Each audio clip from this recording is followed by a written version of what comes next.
Petroleum ಅನ್ನ ನೋಡೋಣ. ಒಂದು ಪೆಟ್ರೋಲಿಯಂ ಕಾನ್ಸೆಪ್ಟ್ ಮೇಲೆ ಯಾವ ರೀತಿಯಾಗಿ ಪ್ರಶ್ನೆಗಳು ಬರಬಹುದು, ಅದೇ ರೀತಿಯಾಗಿ ಒಂದು ಕಾನ್ಸೆಪ್ಟ್ನ ಚೆನ್ನಾಗಿ ಅರ್ಥವನ್ನ ಮಾಡಿಕೊಳ್ಳೋಣ. ಈ ಒಂದು ವಿಡಿಯೋ ಇಷ್ಟವಾದರೆ ನಿಮ್ಮ ಫ್ರೆಂಡ್ಸ್ಗೂ ಸಹ ಶೇರ್ ಮಾಡಿ ಅಂತ ಹೇಳ್ತಾ ನೆಕ್ಸ್ಟ್ ಪ್ರಶ್ನೆಯನ್ನ ಎತ್ಕೊಳ್ತೀನಿ. ಪೆಟ್ರೋಲಿಯಂ ಎಂಬ ಪದವು ಯಾವ ಎರಡು ಪದಗಳಿಂದ ಬಂದಿದೆ ಅಂತಕ್ಕಂಥದ್ದು. ಇದಕ್ಕೆ ಸರಿಯಾದ ಉತ್ತರ ಪೆಟ್ರೋಲಿಯಂ ಅಂತಕ್ಕಂಥದ್ದು ಪೆಟ್ರಾ ಮತ್ತು ಓಲಿಯಂ ಎಂಬ ಪದಗಳಿಂದ ಬಂದಿದೆ ಅಂತ ಹೇಳಿ ಗೊತ್ತಿರಬೇಕು. ಇಂಪಾರ್ಟೆಂಟ್ ಆಗಿರತಕ್ಕಂಥದ್ದು. ಪೆಟ್ರಾ ಅಂದ್ರೆ ಬಂಡೆ, ಓಲಿಯಂ ಅಂದ್ರೆ ತೈಲ. ಹಾಗಾದ್ರ ಬಂಡೆಗಳ ನಡುವಿನ ತೈಲ ಅಂತೇಳಿ ಕರೀತಕ್ಕಂಥದ್ದು. ಪೆಟ್ರೋಲಿಯಂ ಅಂದ್ರೆ ಬಂಡೆಗಳ ನಡುವಿನ ತೈಲ. ಇದ್ರ ಮೇಲೂ ಸಹ ಪ್ರಶ್ನೆಗಳು ಕೇಳ್ತಕ್ಕಂಥ ಸಾಧ್ಯತೆ ಇರ್ತಕ್ಕಂಥದ್ದು ನೋಡ್ತೀವಿ. ಹಾಗೆ ಬಹಳಷ್ಟು ಇಂಪಾರ್ಟೆಂಟ್ ಆಗಿರ್ತಕ್ಕಂಥದ್ದು. ಪೆಟ್ರಾ ಅಂದ್ರೆ ಬಂಡೆ, ಓಲಿಯಂ ಅಂದ್ರೆ ಪೆಟ್ರೋಲಿಯಂನ ವಿವಿಧ ಘಟಕಗಳನ್ನ ಬೇರ್ಪಡಿಸುವ ಪ್ರಕ್ರಿಯೆನ ಏನೆಂದು ಕರೆಯುತ್ತಾರೆ. ಬಹಳಷ್ಟು ಇಂಪಾರ್ಟೆಂಟ್ ಆದ ಪ್ರಶ್ನೆ. ಆಯ್ಕೆಗಳು ನೋಡ್ತೀವಿ. ಕಾರ್ಬನೇಷನ್, ಶುದ್ಧೀಕರಣ, ವಿಭಜನೆ, ದ್ರವೀಕರಣ ಅಂತ ಹೇಳಿ. ಇದಕ್ಕೆ ಸರಿಯಾದ ಉತ್ತರ ಬಂದ್ಬಿಟ್ಟು ಪೆಟ್ರೋಲಿಯಂನ ವಿವಿಧ ಘಟಕಗಳನ್ನ ಬೇರ್ಪಡಿಸ್ತಕ್ಕಂಥ ಪ್ರಕ್ರಿಯೆಯನ್ನ ಶುದ್ಧೀಕರಣ ಅಂತೇಳಿ ಕರೀತಕ್ಕಂಥದ್ದು, ರಿಫೈನಿಂಗ್ ಅಂತೇಳಿ ಕರೀತಕ್ಕಂಥದ್ದು ಬಹಳಷ್ಟು ಇಂಪಾರ್ಟೆಂಟ್ ಆಗಿರತಕ್ಕಂಥದ್ದು.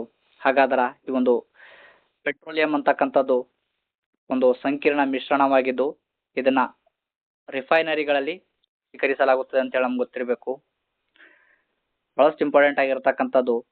ಈ ಒಂದು ಪೆಟ್ರೋಲಿಯಂ ಅಂತಕ್ಕಂಥದ್ದು ಒಂದು ಸಂಕೀರ್ಣ ಮಿಶ್ರಣವಾಗಿದ್ದು ಇದನ್ನ ಎಲ್ಲಿ ಶುದ್ಧೀಕರಿಸಲಾಗುತ್ತದೆ ಅಂತ ಹೇಳಿ ಪ್ರಶ್ನೆಗಳು ಕೇಳ್ತಕ್ಕಂಥ ಸಾಧ್ಯತೆ ಇರತಕ್ಕಂಥದ್ದು ನೋಡ್ತೀವಿ. ಇದನ್ನ ರಿಫೈನರಿಗಳಲ್ಲಿ ಶುದ್ಧೀಕರಿಸಲಾಗುತ್ತದೆ ಅಂತ ಹೇಳಿ ನಮ್ಗೆ ಗೊತ್ತಿರಬೇಕು. ಹಾಗಾದ್ರ ಪೆಟ್ರೋಲ್ ಅಂತಕ್ಕಂಥದ್ದು ಹೇಗೆ ಸಿಗುತ್ತೆ ಅಂತ ಹೇಳಿ ನಮ್ಗೆ ಗೊತ್ತಿರಬೇಕು. ಒಂದು ನೆಲದಲ್ಲಿ ಅಂದ್ರೆ ಕಚ್ಚಾ ತೈಲವನ್ನ ಅಂದ್ರೆ ಕ್ರೂಡ್ ಆಯಿಲ್ ನ ತೆಗೆದುಕೊಳ್ತಕ್ಕಂಥದ್ದು. ಈ ಒಂದು ತೆಗೆದುಕೊಂಡಂತಹ ಕ್ರೂಡ್ ಆಯಿಲ್ ಅನ್ನ ರಿಫೈನರಿಗಳಲ್ಲಿ ಬಳಸುತ್ತಾರೆ. ಈ ಒಂದು ಕಚ್ಚಾ ತೈಲವನ್ನ ರಿಫೈನರಿಗಳಲ್ಲಿ ಬಿಸಿ ಮಾಡಿದಾಗ ಏನಾಗ್ತದಂದ್ರ ಅದು ವಿಭಿನ್ನ ಭಾಗಗಳಾಗಿ ಬೇರ್ಪಡುತ್ತದೆ ಅಂತ ಹೇಳಿ ನಮ್ಗೆ ಗೊತ್ತಿರಬೇಕು. ಹಾಗಾದ್ರ ಇದರಿಂದ ಏನೇನು ದೊರೆಯುತ್ತದೆ ಅಂತ ಹೇಳಿ ನೀವು ಕಾಮೆಂಟ್ ನ ಮಾಡಿ. ಒಂದ್ 2 ನಿಮಿಷ ಟೈಮ್ ಅನ್ನ ಕೊಡ್ತೀನಿ. ಹಾಗಾದ್ರೆ ಇದನ್ನ ಬಿಸಿ ಮಾಡಿದಾಗ ಅದು ವಿಭಿನ್ನ ಭಾಗಗಳಾಗಿ ಬೇರ್ಪಟ್ಟು ಬಹಳಷ್ಟು ಇಂಪಾರ್ಟೆಂಟ್ ಆಗಿರ್ತಕ್ಕಂಥದ್ದು.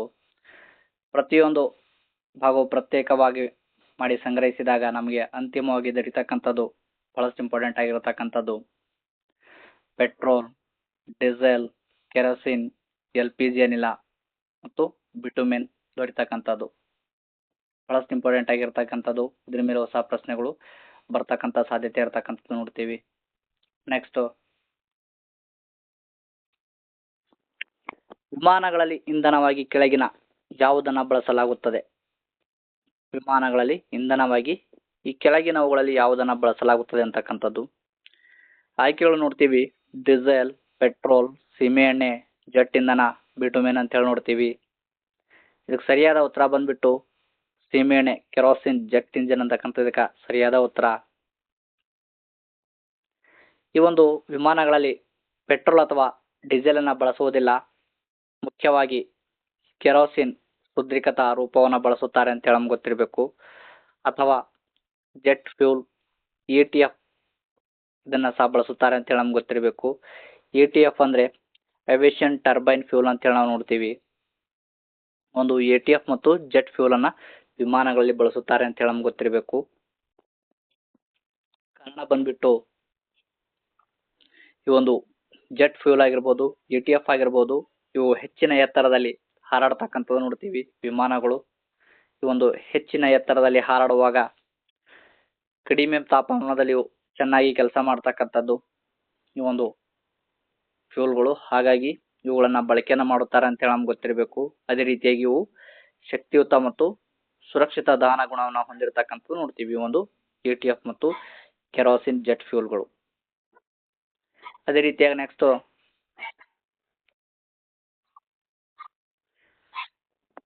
ಇಂಪಾರ್ಟೆಂಟ್ ಆಗಿರ್ತಕ್ಕಂಥ ಪ್ರಶ್ನೆ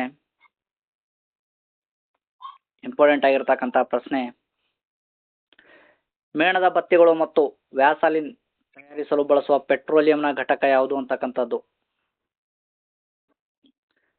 ಆಯ್ಕೆಗಳು ನೋಡ್ತೀವಿ. ಸ್ನೇಹಕ ತೈಲ, ಪ್ಯಾರಾಫಿನ್ ಮೇಣ, ಬಿಟುಮೆನ್, ಡೀಸೆಲ್.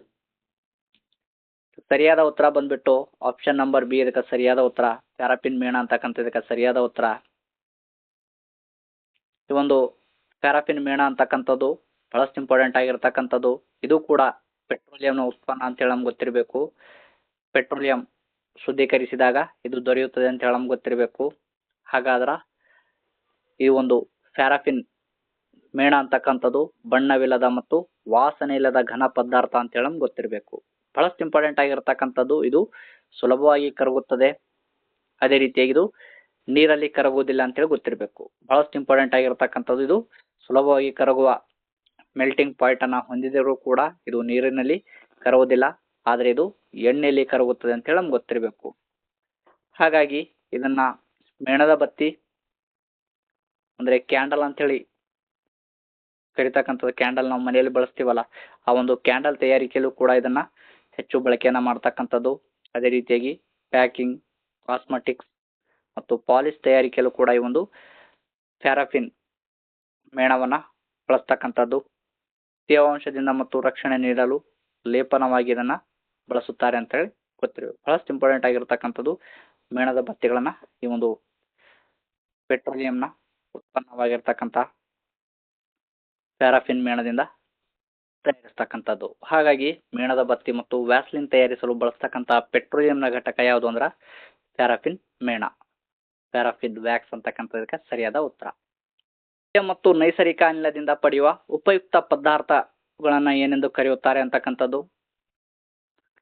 ಸರಿಯಾದ ಉತ್ತರ ನೋಡ್ತೀವಿ, ರಾಸಾಯನಿಕ ಪೆಟ್ರೋಕೆಮಿಕಲ್ಸ್ ಅಂತೇಳಿ ಕರೀತಕ್ಕಂಥದ್ದು. ಇವುಗಳಿಂದ ಪ್ಲಾಸ್ಟಿಕ್ ಮತ್ತು ಡಿಟರ್ಜೆಂಟ್ ಗಳನ್ನ ತಯಾರಿಸಲಾಗುತ್ತದೆ ಅಂತೇಳಿ ನಮ್ಗೆ ಗೊತ್ತಿರಬೇಕು.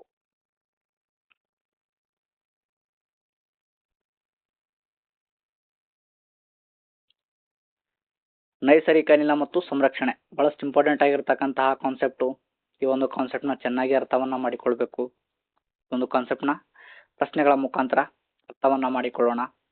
ಪ್ರಶ್ನೆ: ವಾಹನಗಳಲ್ಲಿ ಇಂಧನವಾಗಿ ಬಳಸುವ ಅತ್ಯಂತ ಕಡಿಮೆ ಮಾಲಿನ್ಯ ಉಂಟು ಮಾಡುವ ಅನಿಲ ಯಾವುದು ಅಂತಕ್ಕಂಥದ್ದು. ಆಯ್ಕೆಗಳು ನೋಡ್ತೀವಿ, LPG, CNG, ಕಲ್ಲಿದ್ದಲು ಅನಿಲ, ಆಕ್ಸಿಜನ್. ಸರಿಯಾದ ಉತ್ತರ ಬಂದ್ಬಿಟ್ಟು ಆಪ್ಷನ್ ನಂಬರ್ ಬಿ, ಸರಿಯಾದ ಉತ್ತರ CNG, ಸಂಪೀಡಿತ ನೈಸರ್ಗಿಕ ಅನಿಲ ಅಂತಕ್ಕಂಥದಕ್ಕೆ ಸರಿಯಾದ ಉತ್ತರ. ಈ ಒಂದು CNG ಬಹಳಷ್ಟು ಇಂಪಾರ್ಟೆಂಟ್ ಆಗಿರ್ತಕ್ಕಂಥದ್ದು. CNG ಉರಿಯುವಾಗ ಯಾವುದೇ ವಿಷಕಾರಿ ಹೊಗೆ ನೀಡುವುದಿಲ್ಲ, ಆದ್ದರಿಂದ ಇದು ಪರಿಸರ ಸ್ನೇಹಿ ಅಂತ ಹೇಳಿ ನಮ್ಗೆ ಗೊತ್ತಿರಬೇಕು. ಈ ಒಂದು CNG ನೈಸರ್ಗಿಕ ಅನಿಲವನ್ನ ಹೆಚ್ಚಿನ ಒತ್ತಡದಲ್ಲಿ ಸಂಗ್ರಹಿಸಿದ ರೂಪ ಅಂತ ಹೇಳಿ ನಮ್ಗೆ ಗೊತ್ತಿರಬೇಕು. ಇದರಲ್ಲಿ ಮುಖ್ಯವಾಗಿ ಬಹಳಷ್ಟು ಇಂಪಾರ್ಟೆಂಟ್ ಆಗಿರ್ತಕ್ಕಂಥದ್ದು. ಇದ್ರ ಮೇಲೆ ಹೊಸ ಪ್ರಶ್ನೆಗಳು ಕೇಳ್ತಕ್ಕಂಥ ಸಾಧ್ಯತೆ ಇರತಕ್ಕಂಥದ್ದು ನೋಡ್ತೀವಿ. ಹಾಗಾದ್ರೆ ನೈಸರ್ಗಿಕ ಅನಿಲ CNG ಯಾವುದರಿಂದ, ಯಾವ ಒಂದು ಅನಿಲದಿಂದ ಕೂಡಿದೆ ಅಂತ ಹೇಳಿ ನಮ್ಗೆ ಗೊತ್ತಿರಬೇಕು. ಮಿಥೇನ್ನಿಂದ ಕೂಡಿದೆ ಅಂತ ಹೇಳಿ ನಮ್ಗೆ ಗೊತ್ತಿರಬೇಕು. ಹಾಗಾದ್ರೆ ಇವುಗಳನ್ನ ಎಲ್ಲೆಲ್ಲಿ ಬಳಸುತ್ತಾರೆ ಅಂತ ಹೇಳಿ ನಮ್ಗೆ ಗೊತ್ತಿರಬೇಕು. ವಾಹನಗಳಲ್ಲಿ ಬಸ್ ಆಗಿರ್ಬೋದು, ಕಾರ್ ಆಗಿರ್ಬೋದು, ಆಟೋ ಆಗಿರ್ಬೋದು, ಈ ಒಂದು CNG ಯನ್ನ ಇಂಧನವಾಗಿ ಬಳಸುತ್ತಾರೆ ಅಂತ ಹೇಳಿ ನಮ್ಗೆ ಗೊತ್ತಿರಬೇಕು. ಇದೊಂದು ಪರಿಸರ ಸ್ನೇಹಿ ಇಂಧನ. ಕಾರಣ ಬಂದ್ಬಿಟ್ಟು ಕಡಿಮೆ ಮಾಲಿನ್ಯವನ್ನ ಉಂಟು ಮಾಡುತ್ತದೆ. ಹಾಗಾದ್ರೆ ಪ್ರಶ್ನೆ ಇರ್ತಕ್ಕಂಥದ್ದು ವಾಹನಗಳಲ್ಲಿ ಇಂಧನವಾಗಿ ಬಳಸುವ ಅತ್ಯಂತ ಕಡಿಮೆ ಮಾಲಿನ್ಯ ಉಂಟು ಮಾಡುವ ಅನಿಲ ಯಾವುದು ಅಂತಕ್ಕಂಥದ್ದು. ವಾಹನಗಳಲ್ಲಿ ನಾವು ಪೆಟ್ರೋಲ್ ಮತ್ತು ಡೀಸೆಲ್ ನ ಬಳಸ್ತಕ್ಕಂಥದ್ದು ನೋಡ್ತೀವಿ. ಹಾಗಾದ್ರೆ ಈ ಒಂದು ಪೆಟ್ರೋಲ್ ಮತ್ತು ಡೀಸೆಲ್ ಗಿಂತಲೂ ಕಡಿಮೆ ಹೊಗೆ ಮತ್ತು ವಿಷಕಾರಿ ಅನಿಲವನ್ನ ಈ ಒಂದು CNG ಬಿಡುಗಡೆ ಮಾಡುವುದರಿಂದ ಬಹಳಷ್ಟು ಇಂಪಾರ್ಟೆಂಟ್ ಆಗಿರ್ತಕ್ಕಂಥದ್ದು. ವಾಹನಗಳಲ್ಲಿ ಇಂಧನವಾಗಿ ಬಳಸುವ ಅತ್ಯಂತ ಕಡಿಮೆ ಮಾಲಿನ್ಯ ಉಂಟು ಮಾಡತಕ್ಕಂಥ ಅನಿಲ ಯಾವುದು ಅಂದ್ರೆ ಇದಕ್ಕೆ ಸರಿಯಾದ ಉತ್ತರ CNG ಅಂತಕ್ಕಂಥದ್ದು. ಇದಕ್ಕೆ ಸರಿಯಾದ ಉತ್ತರ. ನೆಕ್ಸ್ಟ್